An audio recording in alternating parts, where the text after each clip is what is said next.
అదరగొట్టే కారం రంగు రుచి ఆచి కారం పొడి. ప్రతి సభ్యుని తాము గౌరవిస్తామన్నారు సీఎం రేవంత్ రెడ్డి. అసెంబ్లీలో మీడియాతో చిట్చాట్ గా మాట్లాడిన సీఎం కేసీఆర్ ఆరోగ్యం బాగున్నారా అని తెలిపారు.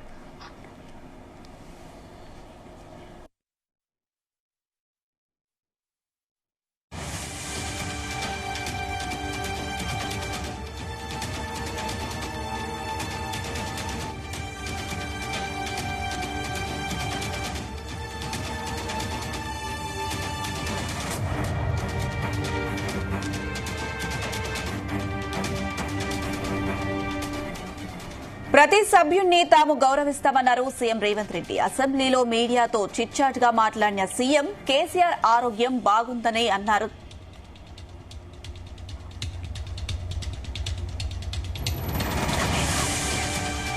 సభ నుంచి కేసీఆర్ బయటకు ఎందుకు వెళ్లారో తనకు తెలియదని ఆయననే అడగాలన్నారు. అసెంబ్లీలో లోపల ప్రాంగణం పార్లమెంట్ సెంట్రల్ హాల్ లాగా చేస్తామన్నారు. ప్రాంగణం విస్తరిస్తే ఎమ్మెల్యేలు మంత్రులు అందరికీ యాక్సెస్ ఉంటుందన్నారు.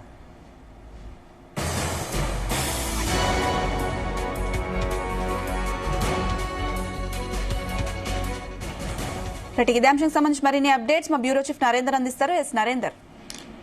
రైట్ అమిష, కాసేపటి క్రితమే సీఎం రేవంత్ రెడ్డి మొత్తం కూడా శాసన మండలి కొత్త భవనంలో ఏదైతే ఉందో అది కావచ్చు, అసెంబ్లీ లోపల కూడా లాబీలో మొత్తం కలియ తిరిగాడు. అన్ని ఏరియాల్ని పరిశీలించిన తర్వాత ఈ వచ్చేటువంటి బడ్జెట్ సమావేశాల వరకు ఈ మండలి బిల్డింగ్ ఏదైతే ఉందో గతంలో ఉన్నటువంటి అసెంబ్లీ ప్రాంగణంలో ఉన్నటువంటి మండలి బిల్డింగ్ ని మారుస్తున్న నేపథ్యంలో అవన్నీ కూడా మార్పులు చేర్పులు చేయాలని కూడా అధికారులకు అదేవిధంగా మిగతా ఉన్నతాధికారులందరికీ కూడా సూచించడం జరిగింది. పక్కనే మండలి చైర్మన్ కావచ్చు కొత్త సుఖేందర్ రెడ్డి, అదేవిధంగా గడ్డం ప్రసాద్ కుమార్ అసెంబ్లీ స్పీకర్ వాళ్ళతో కలిసి మొత్తం కూడా పరిశీలించిన తర్వాత మార్పులు చేర్పులు చేయాలని కూడా సూచించారు. వచ్చేటువంటి ఈ నెల 2 నెలల్లో మొత్తం కూడా పూర్తి చేసి దాన్ని నెక్స్ట్ బడ్జెట్ సమావేశం వరకు అందుబాటులోకి తీసుకురావాలని కూడా చెప్పారు. అదే సమయంలో మొత్తం కూడా అసెంబ్లీ లోపల పార్లమెంట్ సెంట్రల్ హాల్ లాగా తయారు చేయాల్సిన అవసరం ఉందని కూడా చెప్పారు. అదే సమయంలో ప్రాంగణం కనుక ఈ మొత్తం కూడా విస్తరిస్తే ఎమ్మెల్యేలు మంత్రులు అందరికీ కూడా యాక్సెస్ ఉంటుంది. ఎవరైనా ఏ ఛాంబర్ నుంచి ఏ ఛాంబర్కైనా పోవడానికి అవకాశం ఉంటుంది. పక్కన ఉన్నటువంటి మండలి సభ్యులు ఎమ్మెల్యేల దగ్గరికి మాట్లాడడానికి అవకాశం ఉంటుంది. మంత్రుల దగ్గర కూడా ఎమ్మెల్సీలు వెళ్ళడానికి అవకాశం ఉంటుంది. సీఎం కూడా కలుసుకోవడానికి అవకాశం ఉంటుంది అనేది ఉంది. ఎందుకంటే ఇప్పటి వరకు మనం చూసాం మండలి ప్రాంగణం అనేది దాదాపు 6 కిలోమీటర్ దూరంలో ఉంది. అక్కడి నుంచి ఇక్కడ దాకా రావాలంటే ఖచ్చితంగా కార్లోనే రావాల్సిన పరిస్థితి ఉంటుంది. ఇవన్నిటికీ తొలగిపోయే అవకాశం ఉంటుంది. ఇక కేసీఆర్ గురించి కూడా ఆయన మాట్లాడారు. కేసీఆర్ ని స్వయంగా సభ లోపల వెళ్ళి కలిశారు కదా, ఏమన్నారు అనేటువంటి ప్రశ్న కూడా ఆయన సమాధానం చెప్పారు. ఆరోగ్యం గురించి అడిగాను, ఆయన కూడా బాగుందని కూడా చెప్పినటువంటి సందర్భం కూడా కనిపించింది. అదే సమయంలో కేసీఆర్ బయటికి వెళ్ళారు కదా, మీ స్పందన ఏంటి అనేటువంటి ఆయన అడగాల్సిన ప్రశ్న నన్ను అడగడం కరెక్ట్ కాదు, ఎందుకంటే ఆయన ఎందుకు వెళ్ళారో తెలియదు అన్నటువంటి విషయం కూడా చెప్పారు. ఎందుకంటే హాస్పిటల్లో ఉన్నప్పుడు నేను కలిసాను కోవిడ్ టైంలో, దాని తర్వాత కూడా 2-3 సార్లు అసెంబ్లీ సమావేశాల సందర్భంగా కూడా కలిశాను అని కూడా చెప్పే ప్రయత్నం చేశారు. కేసీఆర్ ఆరోగ్యం అంటే కాసేపే ఉన్నది కాబట్టి 1 నిమిషం సమయంలో ఆయన అంతవరకే మాట్లాడారని కూడా ఆయన చెప్పే ప్రయత్నం చేశారు. బట్ మొత్తానికైతే కేసీఆర్ తో ఉన్నటువంటి ఏదైతే అసెంబ్లీలో లోపల కరచాలన చేసుకోవడానికి ఒక స్పెషల్ ఇంట్రెస్టింగ్ గా మనం చూడాల్సిన అవసరం ఉంది. అయితే నరేందర్, మరోపక్క అటు సీఎం రేవంత్ రెడ్డి కేసీఆర్ దగ్గరికి వెళ్ళినప్పుడు కరచాలనం చేస్తున్న సమయంలో ఏదో మాట్లాడినట్లుగా లీకులు వస్తున్నాయి. ఏం మాట్లాడి ఉండొచ్చు కేసీఆర్ తో ఆ టైంలో రేవంత్ రెడ్డి? వాస్తవానికి అది ఆడియో ఎక్కడ కూడా మనకు వచ్చే అవకాశం లేదు, కేవలం వీడియో ఫుటేజ్ మాత్రమే ఉంది. అక్కడ ఆడియో విషయం ఏది లేదు. బట్ ఆయన అన్న విషయం సీఎంఏ స్వయంగా ఇప్పుడు మనకు లాబీలో మాట్లాడిన సందర్భంగా చెప్పారు. బాగున్నారా సార్ అని కేసీఆర్ ని అడిగిన సందర్భం అయితే ఉందని ఆయన చెప్పారు. ఆయన బాగుంది, ఆరోగ్యం బాగానే ఉంది అని చెప్పి ఈ ముచ్చటే మాత్రమే మాట్లాడుకున్నాం తప్ప మరో సందర్భం రాలేదు. అక్కడ ఉన్న 1 నిమిషం 30 సెకండ్ల సమయం కాబట్టి అంతకు మించి ఏం లేదు అన్నట్టు విషయం. అయితే మంత్రులు చాలా మంది సీతక్క, ఉత్తమ్ కుమార్ రెడ్డి, కోమటిరెడ్డి వెంకటరెడ్డి చాలా మంది కూడా ఆయన దగ్గరికి వెళ్లి ఆరోగ్య స్థితిని కానీ అదేవిధంగా ఆయన ఎందుకంటే ఉద్యమ నాయకుడిగా ఉన్నారు, మాజీ ముఖ్యమంత్రి ఉన్నారు, 2 సార్లు గెలిచినటువంటి వ్యక్తి కాబట్టి సంప్రదాయంగానే మేము మీకు కలిసామని కూడా మంత్రులు తన చిట్చాట్ లో వెళ్తూ మాట్లాడే సందర్భాలు కూడా కనిపించింది. బట్ ఏదైతే కూడా కేవలం ఆరోగ్యం ఎలా ఉంది అన్న విషయం మీదనే పోయి కలిసామే తప్ప మరొక విషయం లేదు, అలా అందులో ఎలాంటి న్యూస్ లేదని కూడా మంత్రులు కానీ స్వయంగా సీఎం రేవంత్ రెడ్డి కూడా అదే విషయాన్ని చెప్పుకుంటున్నారు. బట్ చూడాలి, నిజంగానే ఇప్పుడు ఈ రోజు అసెంబ్లీ స్టార్ట్ అయింది. ఆయన కేవలం 5 నిమిషాలు మాత్రమే సభ లోపల ఉన్నారు. జాతీయ గీతం అయిన తర్వాత వెంటనే 5 మినిట్స్ లో బయటకు వెళ్ళిపోయారు. టోటల్ ఈ అసెంబ్లీ లోపల ప్రిన్సెస్ లో మాత్రం 20 నిమిషాలు మాత్రమే కేసీఆర్ ఉన్నారు. దాని తర్వాత ఆయనకు మాట్లాడే అవకాశం రాలేదు. దాని తర్వాత కొంతమంది మాజీ ఎమ్మెల్యేలు చనిపోయిన దాని మీద సంతాప తీర్మానంలో కూడా ఆ సందర్భంలో కేవలం కొద్దిమంది మాట్లాడారు తప్ప ఎక్కడ కూడా మాజీ ముఖ్యమంత్రి కేసీఆర్ మాట్లాడే వరకు కూడా లేదు. ఉంటే అవకాశం ఇద్దరు అనేది తర్వాత అంశం.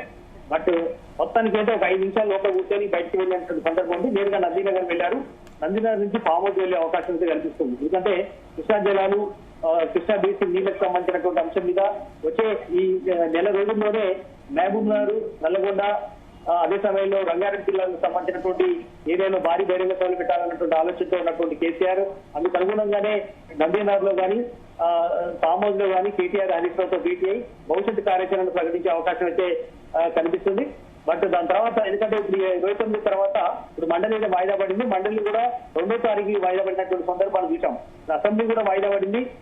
ఎప్పుడు రేపు 2వ తారీఖు నాడు స్టార్ట్ అవుతుందా లేదంటే మేబీ 2వ తారీఖే స్టార్ట్ అయ్యే అవకాశం ఉంటుంది. ఎందుకంటే మధ్యలో 1వ తారీఖు నాడు ప్రజాభవన్ లో పీపీటీ ఏర్పాటు చేసుకుంటారు. అక్కడికి ముఖ్యమంత్రితో పాటు ఉత్తమ్ కుమార్ రెడ్డి, బట్టి విక్రమార్క, ఉన్నతాధికారులందరూ కూడా సమావేశమై ఆ రోజు మొత్తం కూడా కృష్ణా బేసిన్ మీద కానీ గోదావరి బేసిన్ మీద ఉన్నటువంటి ప్రాజెక్టుల అంశం మీద కానీ మొత్తం కూడా వివరించే అవకాశం ఉంటుంది. కనుక 2వ తేదీ నాడు మండలి ఏ రకంగా అయితే 2వ తారీఖు మళ్ళీ వాయిదా పడి స్టార్ట్ కాబోతుందో అసెంబ్లీ కూడా 2వ తారీఖు మళ్ళీ తిరిగి స్టార్ట్ అయ్యే అవకాశం ఉంటుంది. అప్పటి నుంచి ఎన్ని రోజుల పాటు సభను అసెంబ్లీ నడుపుతారనే దానింతా మరి కాసేపు బీఎస్సీ సమావేశంలో ఒక క్లారిటీ వచ్చే అవకాశం ఉంది. ఇప్పుడు ప్రస్తుతం సీఎం రేవంత్ రెడ్డి ముఖ్యంగా విపులతోనూ మంత్రులతోనూ సమావేశం అయ్యారు. ఒక హాఫ్ అన్ అవర్ లో మించే అవకాశం ఉంది. దాని తర్వాత బీఎస్సీ సమావేశంలో కూర్చొని ఖచ్చితంగా ప్రతిపక్షానికి సంబంధించినటువంటి బీఆర్ఎస్, బీజేపీ, సిపిఐ, ఎంఐఎం అందరూ పాల్గొంటారు. ఖచ్చితంగా సభను 15 రోజుల పాటు పొడిగించాల్సిన అవసరం ఉంది.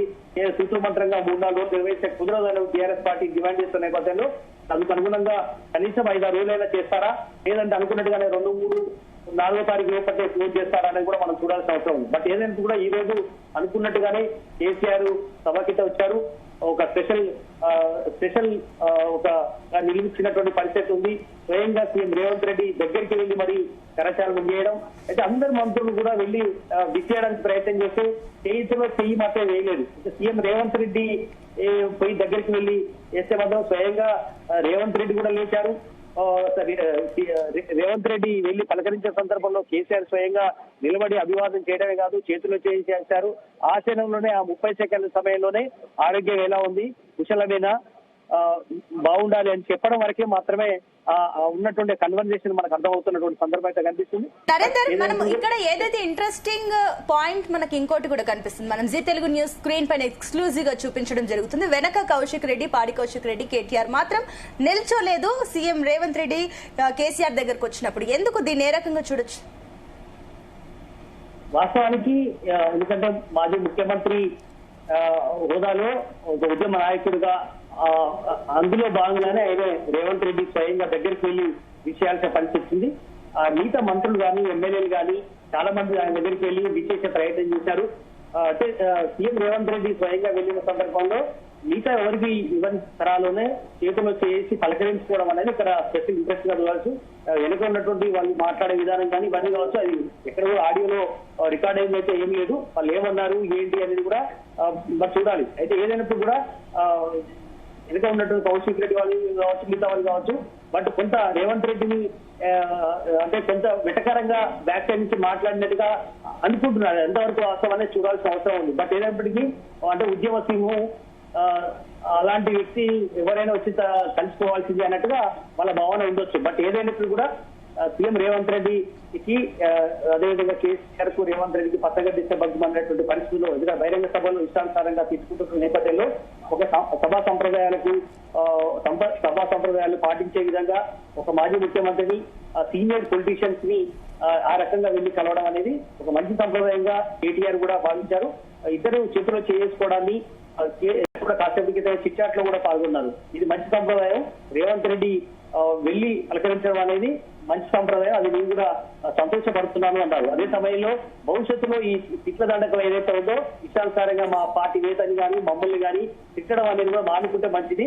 ఈ ఇట్లాంటి గౌరవించుకోవడం తిట్టుకోవడం ఇవన్నీ మానేయాల్సిన అవసరం ఉంది అని కూడా చిట్చాట్ లో కేటీఆర్ చెప్పినటువంటి పరిస్థితి ఉంది. బట్ భవిష్యత్తులో రేపు 2వ తారీఖు నాడు ఒకవేళ కేసీఆర్ వస్తే కూడా ఇదే రకమైనటువంటి మర్యాద ఎన్ని ఉంటాయా లేదా చూడాల్సిన అవసరం ఉంది.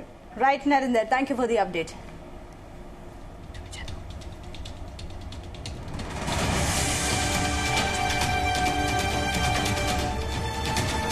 గుమగుమల వంటలే వంటలే తెరకొట్టే కారం రంగు రుచి ఆచి కారం పొడి.